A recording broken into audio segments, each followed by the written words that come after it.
أعوذ بالله من الشيطان الرجيم. بسم الله الرحمن الرحيم. حميم. تنزيل الكتاب من الله العزيز الحكيم. ما خلقنا السماوات والأرض وما بينهما إلا بالحق وأجل مسمى، والذين كفروا عما أنذروا معرضون. قل أرأيتم ما تدعون من دون الله أروني ماذا خلقوا من الأرض أم لهم شرك في السماوات ائتوني بكتاب من قبل هذا أو أثارة من علم إن كنتم صادقين. ومن أضل ممن يدعو من دون الله من لا يستجيب له إلى يوم القيامة وهم عن دعائهم غافلون. وإذا حشر الناس كانوا لهم أعداء وكانوا بعبادتهم كافرين. وإذا تتلى عليهم آياتنا بينات قال الذين كفروا للحق لما جاءهم هذا سحر مبين. أم يقولون افترى قل إن افتريته فلا تملكون لي من الله شيئا هو أعلم بما تفيضون فيه كفى به شهيدا بيني وبينكم وهو الغفور الرحيم. قل ما كنت بدعا من الرسل وما أدري ما يفعل بي ولا بكم إن أتبع إلا ما يوحى إلي وما أنا إلا نذير مبين. قل أرأيتم إن كان من عند الله وكفرتم به وشهد شاهد من بني إسرائيل على مثله فآمن واستكبرتم إن الله لا يهدي القوم الظالمين. وقال الذين كفروا للذين آمنوا لو كان خيرا ما سبقونا إليه وإذ لم يهتدوا به فسيقولون هذا إفك قديم. ومن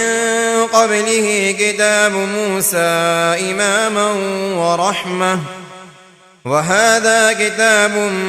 مصدق لسانا عربيا لينذر الذين ظلموا وبشرى للمحسنين. إن الذين قالوا ربنا الله ثم استقاموا فلا خوف عليهم ولا هم يحزنون أولئك أصحاب الجنة خالدين فيها جزاء بما كانوا يعملون. ووصينا الإنسان بوالديه إحسانا حملته أمه كرها ووضعته كرها وحمله وفصاله 30 شهرا حتى إذا بلغ أشده وبلغ 40 سنة قال رب أوزعني أن أشكر نعمتك التي أنعمت علي وعلى والدي وأن أعمل صالحا ترضاه وأصلح لي في ذريتي إني تبت إليك وإني من المسلمين. أولئك الذين نتقبل عنهم أحسن ما عملوا ونتجاوز عن سيئاتهم في أصحاب الجنة وعد الصدق الذي كانوا يوعدون. والذي قال لوالديه أف لكما أتعدانني أن أخرج وقد خلت القرون من قبلي وهما يستغيثان الله ويلك آمن إن وعد الله حق فيقول ما هذا إلا أساطير الأولين أولئك الذين حق عليهم القول في قد خلت من قبلهم من الجن والإنس إنهم كانوا خاسرين ولكل درجات مما عملوا وليوفيهم أعمالهم وهم لا يظلمون ويوم يعرض الذين كفروا على النار أذهبتم طيباتكم في حياتكم الدنيا واستمتعتم بها فاليوم تجزون عذاب الهون بما كنتم تستكبرون في الأرض بغير الحق وبما كنتم تفسقون واذكر أخا عاد إذ أنذر قومه بالأحقاف وقد خلت النذر من بين يديه ومن خلفه ألا تعبدوا إلا الله إني أخاف عليكم عذاب يوم عظيم قالوا أجئتنا لتأفكنا عن آلهتنا فأتنا بما تعدنا إن كنت من الصادقين قال إنما العلم عند الله وأبلغكم ما أرسلت به ولكني أراكم قوما تجهلون فلما رأوه عارضا مستقبل أوديتهم قالوا هذا عارض ممطرنا بل هو ما استعجلتم به ريح فيها عذاب أليم تدمر كل شيء بأمر ربها فأصبحوا لا يرى إلا مساكنهم كذلك نجزي القوم المجرمين ولقد مكناهم في ماء مكناكم فيه وجعلنا لهم سمعا وأبصارا وأفئدة فما أغنى عنهم سمعهم ولا أبصارهم ولا أفئدتهم من شيء إذ كانوا يجحدون بآيات الله وحاق بهم ما كانوا به يستهزئون ولقد أهلكنا ما حولكم من القرى وصرفنا الآيات لعلهم يرجعون فلولا نصرهم الذين اتخذوا من دون الله قربانا آلهة بل ضلوا عنهم وذلك إفكهم وما كانوا يفترون وإذ صرفنا إليك نفرا من الجن يستمعون القرآن فلما حضروه قالوا أنصتوا فلما قضي ولوا إلى قومهم منذرين قالوا يا قومنا إنا سمعنا كتابا أنزل من بعد موسى مصدقا لما بين يديه يهدي إلى الحق وإلى طريق مستقيم يا قومنا أجيبوا داعي الله وآمنوا به يغفر لكم من ذنوبكم ويجركم من عذاب أليم ومن لا يجب داعي الله فليس بمعجز في الأرض وليس له من دونه أولياء أولئك في ضلال مبين أولم يروا أن الله الذي خلق السماوات والأرض ولم يعي بخلقهن بقادر على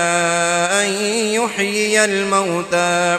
بلى إنه على كل شيء قدير ويوم يعرض الذين كفروا على النار أليس هذا بالحق قالوا بلى وربنا قال فذوقوا العذاب بما كنتم تكفرون فاصبر كما صبر أولو العزم من الرسل ولا تستعجل لهم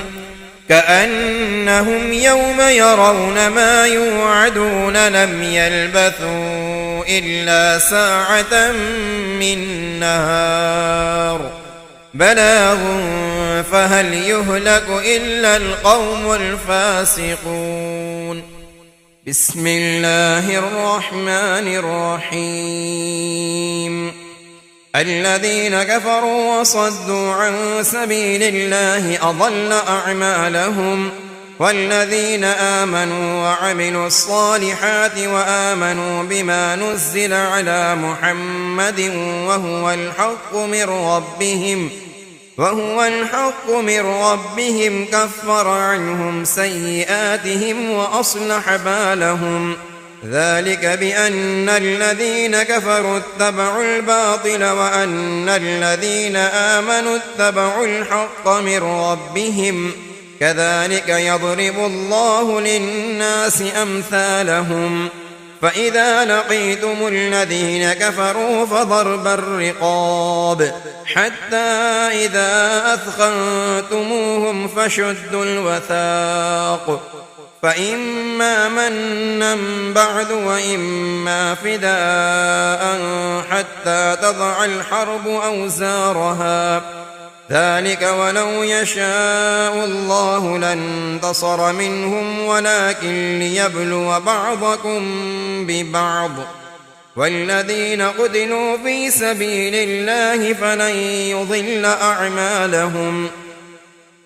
سيهديهم ويصلح بالهم ويدخلهم الجنة عرفها لهم يا أيها الذين آمنوا إن تنصروا الله ينصركم ويثبت أقدامكم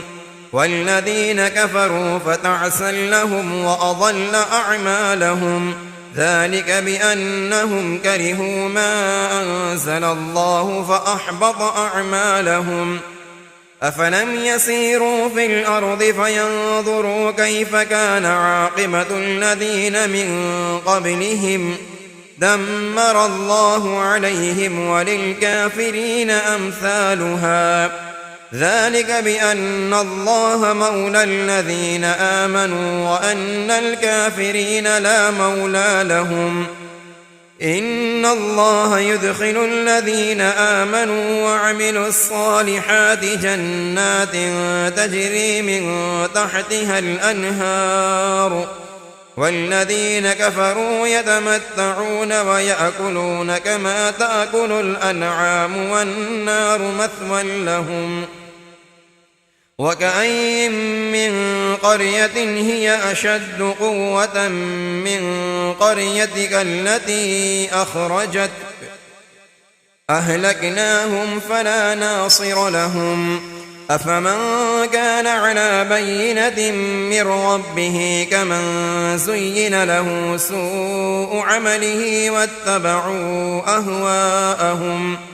مثل الجنة التي وعد المتقون فيها أنهار من ماء غير آسٍ وأنهار من لبن لم يتغير طعمه وأنهار من خمر لذة للشاربين وأنهار من عسل مصفى ولهم فيها من كل الثمرات ومغفرة من ربهم كمن هو خالد في النار وسقوا ماء حميما فقطع أمعاءهم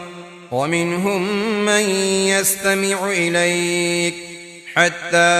إذا خرجوا من عندك قالوا للذين أوتوا العلم ماذا قال آنفا أولئك الذين طبع الله على قلوبهم واتبعوا أهواءهم والذين اهتدوا زادهم هدى وآتاهم تقواهم فهل ينظرون إلا الساعة أن تأتيهم بغتة فقد جاء أشراطها فأنى لهم إذا جاءتهم ذكراهم فاعلم أنه لا إله إلا الله واستغفر لذنبك وللمؤمنين والمؤمنات والله يعلم متقلبكم ومثواكم. ويقول الذين آمنوا لولا نزلت سورة فإذا أنزلت سورة محكمة وذكر فيها القتال رأيت الذين في قلوبهم مرض ينظرون إليك نظر المغشي عليه من الموت فأولى لهم طاعة وقول معروف. فإذا عزم الأمر فلو صدقوا الله لكان خيرا لهم. فهل عسيتم إن توليتم أن تفسدوا في الأرض وتقطعوا أرحامكم أولئك الذين لعنهم الله فأصمهم وأعمى أبصارهم أفلا يتدبرون القرآن أم على قلوب أقفالها إن الذين ارتدوا على أدبارهم من بعد ما تبين لهم الهدى الشيطان سول لهم وأملأ لهم ذلك بأنهم قالوا للذين كرهوا ما نزل الله سنطيعكم في بعض الأمر والله يعلم إسرارهم فكيف إذا توفتهم الملائكة يضربون وجوههم وأدبارهم ذلك بأنهم اتبعوا ما أسخط الله وكرهوا رضوانه فأحبط أعمالهم.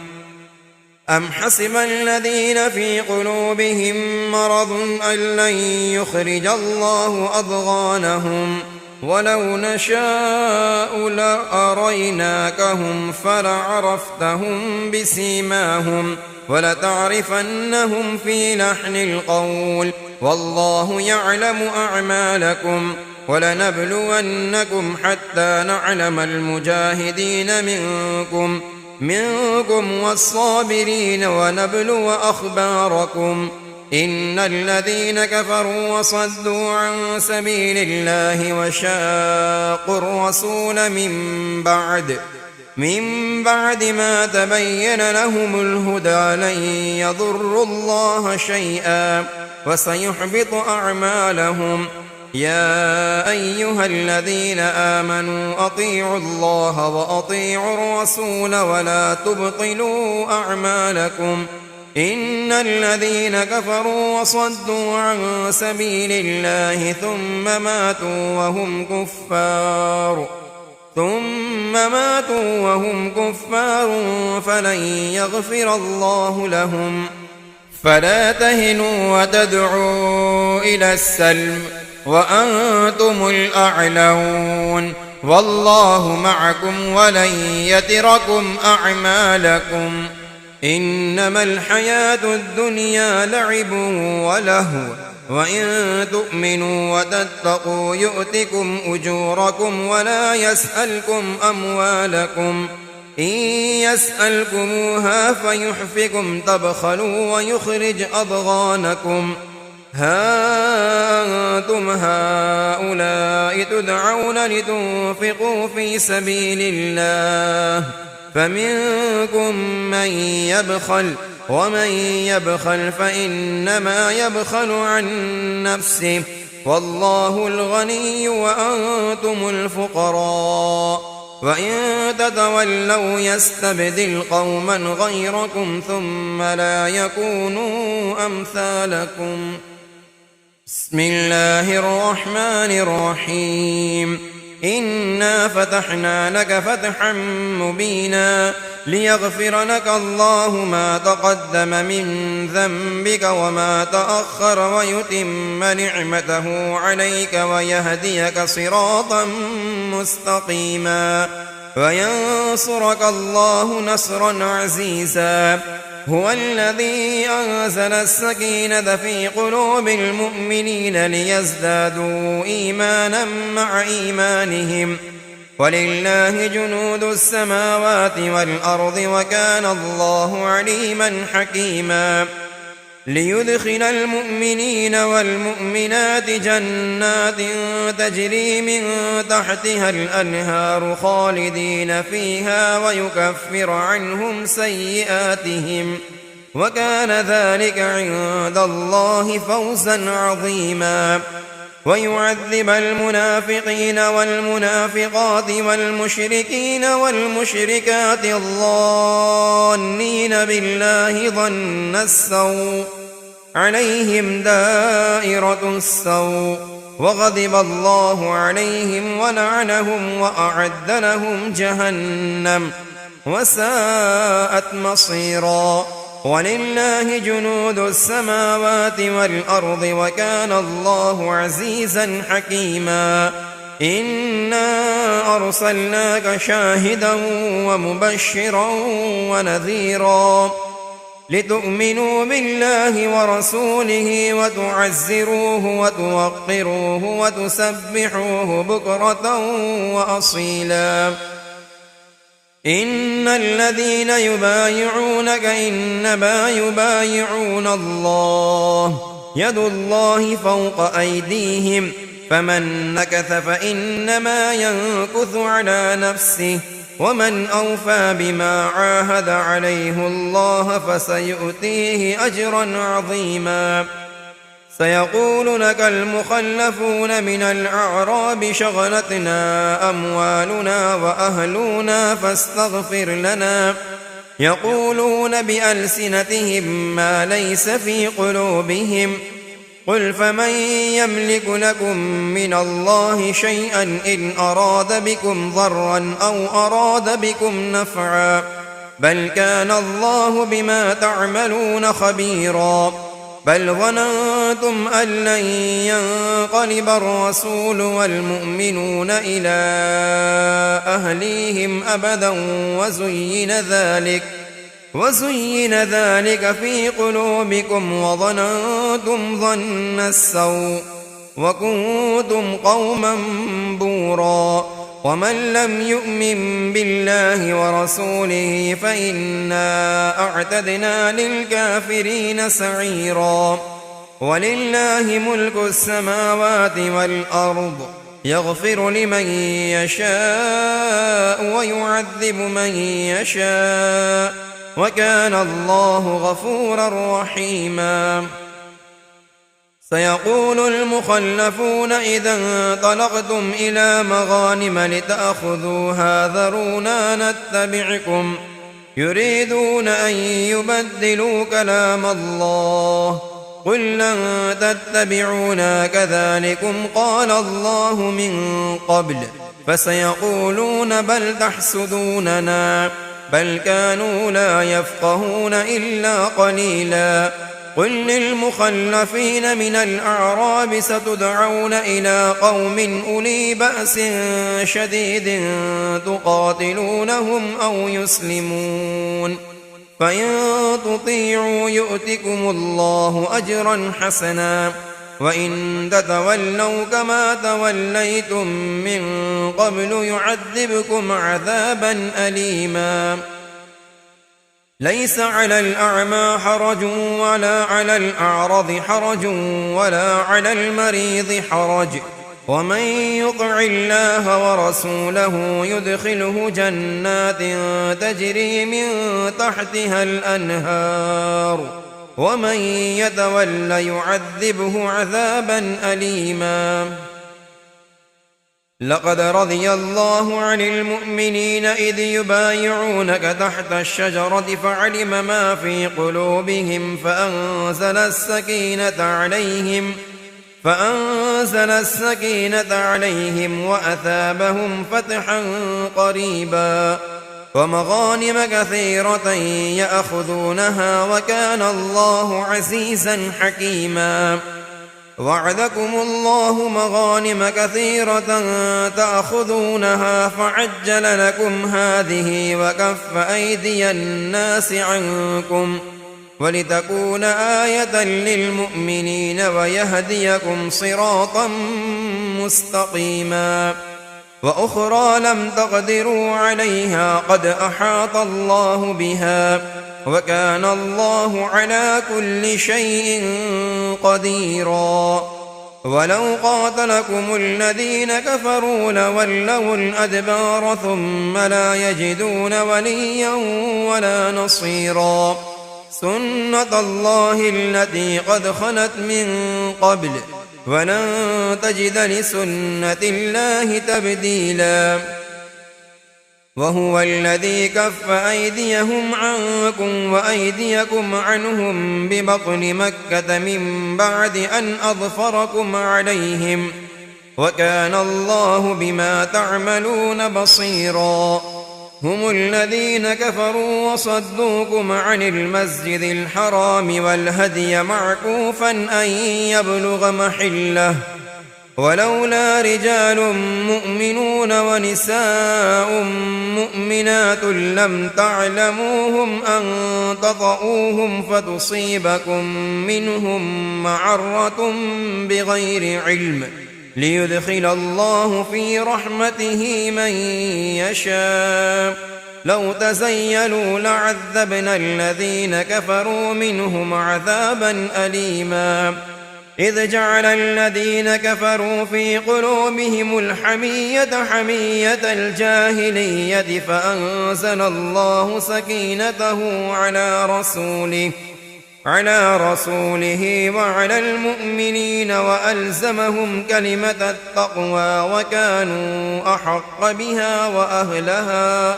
وكان الله بكل شيء عليما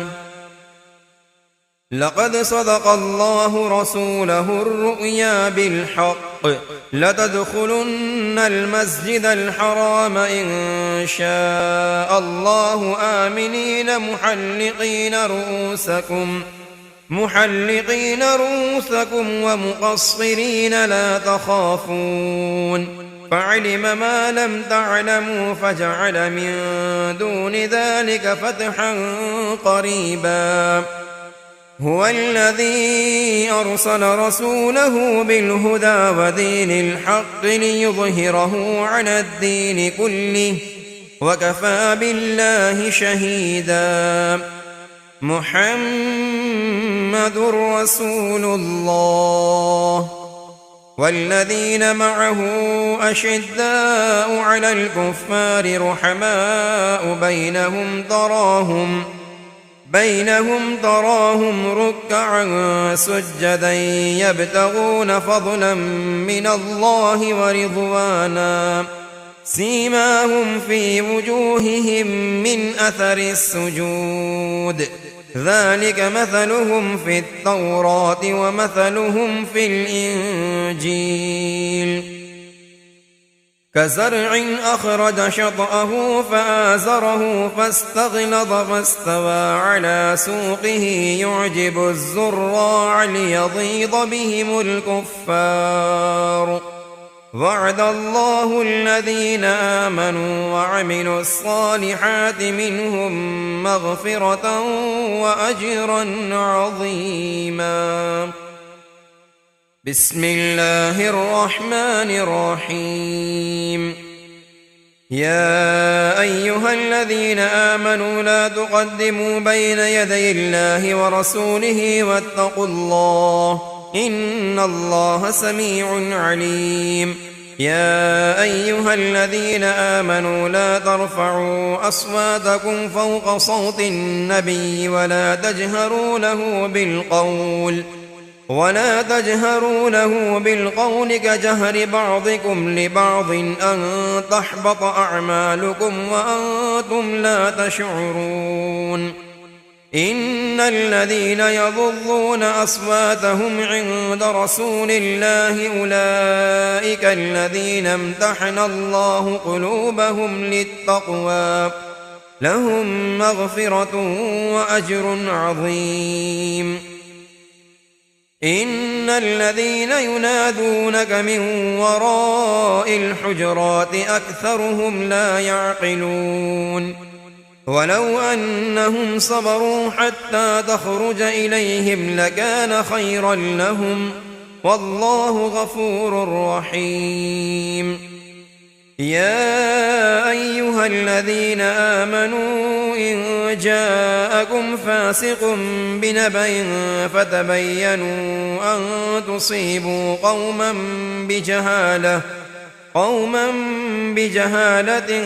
فتصبحوا على ما فعلتم نادمين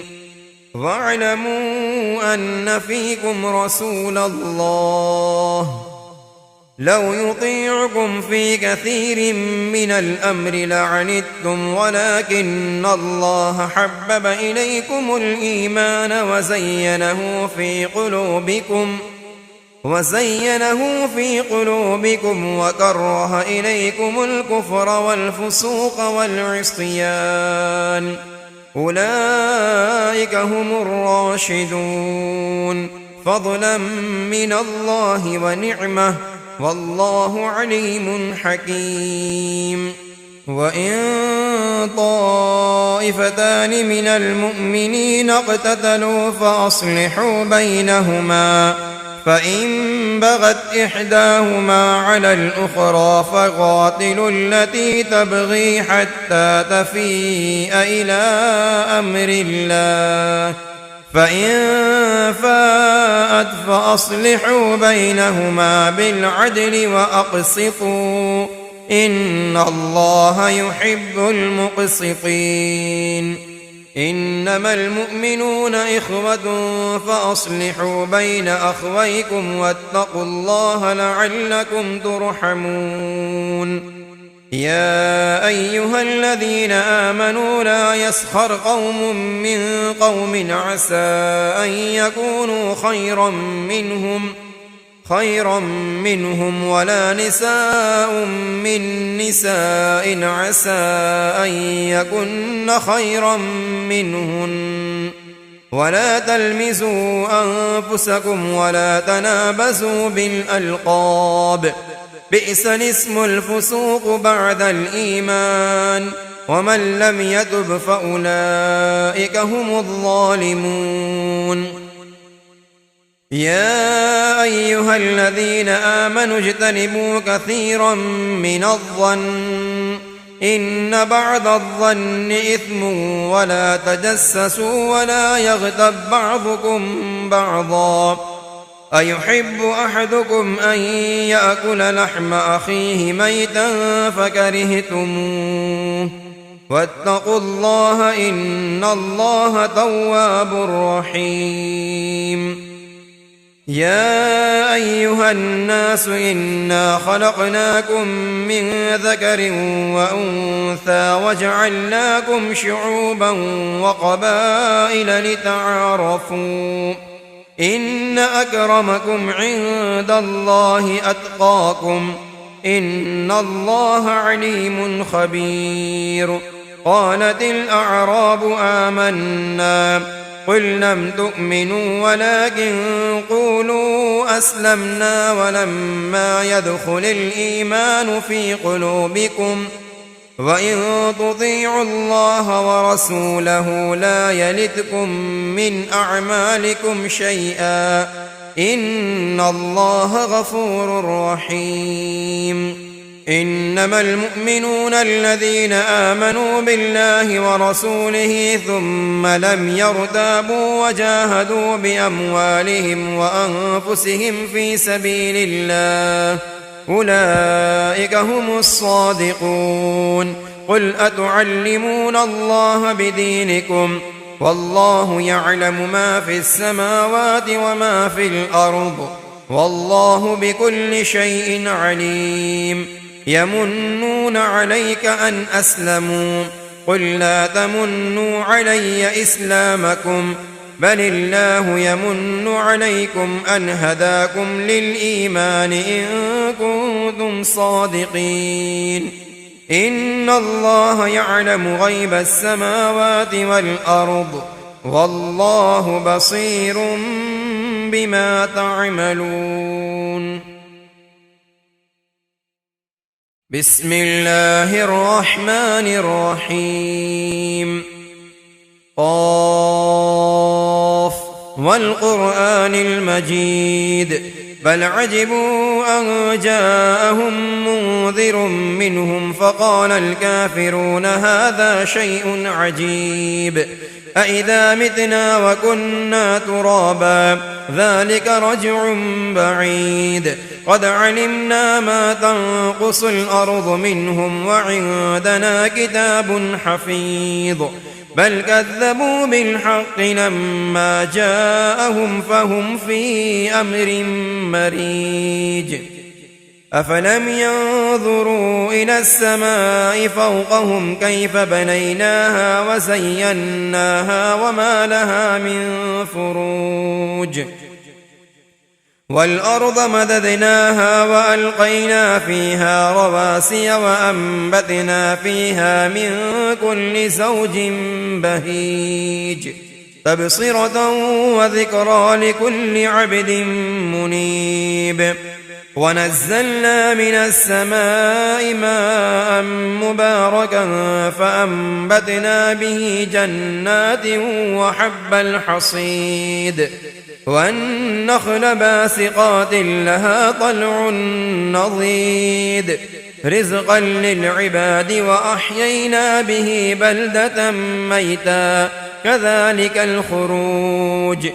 كذبت قبلهم قوم نوح وأصحاب الرس وثمود وعاد وفرعون وإخوان لوط وأصحاب الأيكة وقوم تبع كل كذب الرسل فحق وعيد أفأعينا بالخلق الأول بل هم في لبس من خلق جديد ولقد خلقنا الإنسان ونعلم ما توسوس به نفسه ونحن أقرب إليه من حبل الوريد إذ يتلقى المتلقيان عن اليمين وعن الشمال قعيد ما يلفظ من قول إلا لديه رقيب عتيد وجاءت سكرة الموت بالحق ذلك ما كنت منه تحيد ونفخ في الصور ذلك يوم الوعيد وجاءت كل نفس معها سائق وشهيد لقد كنت في غفلة من هذا فكشفنا عنك غطاءك فبصرك اليوم حديد وقال قرينه هذا ما لدي عتيد ألقيا في جهنم كل كفار عنيد مناع للخير معتد مريب الذي جعل مع الله إلها آخر فألقياه في العذاب الشديد قال قرينه ربنا ما أطغيته ولكن كان في ضلال بعيد قال لا تختصموا لدي وقد قدمت إليكم بالوعيد ما يبدل القول لدي وما أنا بظلام للعبيد يوم نقول لجهنم هل امتلأت وتقول هل من مزيد وأزلفت الجنة للمتقين غير بعيد هذا ما توعدون لكل أواب حفيظ من خشي الرحمن بالغيب وجاء بقلب منيب ادخلوها بسلام ذلك يوم الخلود لهم ما يشاءون فيها ولدينا مزيد وكم أهلكنا قبلهم من قرن هم أشد منهم بطشا فنقبوا في البلاد هل من محيص إن في ذلك لذكرى لمن كان له قلب أو ألقى السمع وهو شهيد ولقد خلقنا السماوات والأرض وما بينهما في 6 أيام وما مسنا من لغوب فاصبر على ما يقولون وسبح بحمد ربك قبل طلوع الشمس وقبل الغروب ومن الليل فسبحه وأدبار السجود واستمع يوم ينادي المناد من مكان قريب يوم يسمعون الصيحة بالحق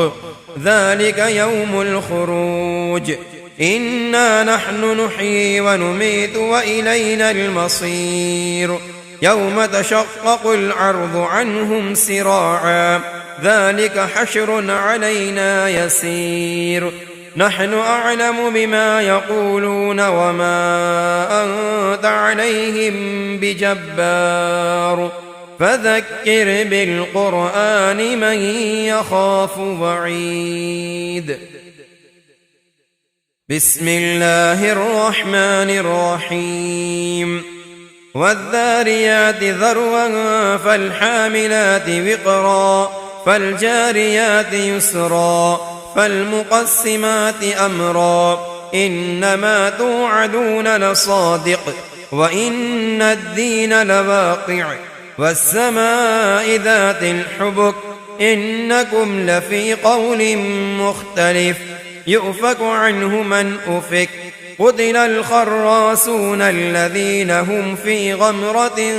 ساهون يسألون أيان يوم الدين يوم هم على النار يفتنون ذوقوا فتنتكم هذا الذي كنتم به تستعجلون إن المتقين في جنات وعيون آخذين ما آتاهم ربهم إنهم كانوا قبل ذلك محسنين كانوا قليلا من الليل ما يهجعون وبالأسحار هم يستغفرون وفي أموالهم حق للسائل والمحروم وفي الأرض آيات للموقنين وفي أنفسكم أفلا تبصرون وفي السماء رزقكم وما توعدون فورب السماء والأرض إنه لحق مثل ما أنكم تنطقون هل أتاك حديث ضيف إبراهيم المكرمين إذ دخلوا عليه فقالوا سلاما قال سلام قوم منكرون فراغ إلى أهله فجاء بعجل سمين فقربه إليهم قال ألا تأكلون فأوجس منهم خيفة قالوا لا تخف وبشروه بغلام عليم فأقبلت امرأته في صرة فصكت وجهها وقالت عجوز عقيم قالوا كذلك قال ربك إنه هو الحكيم العليم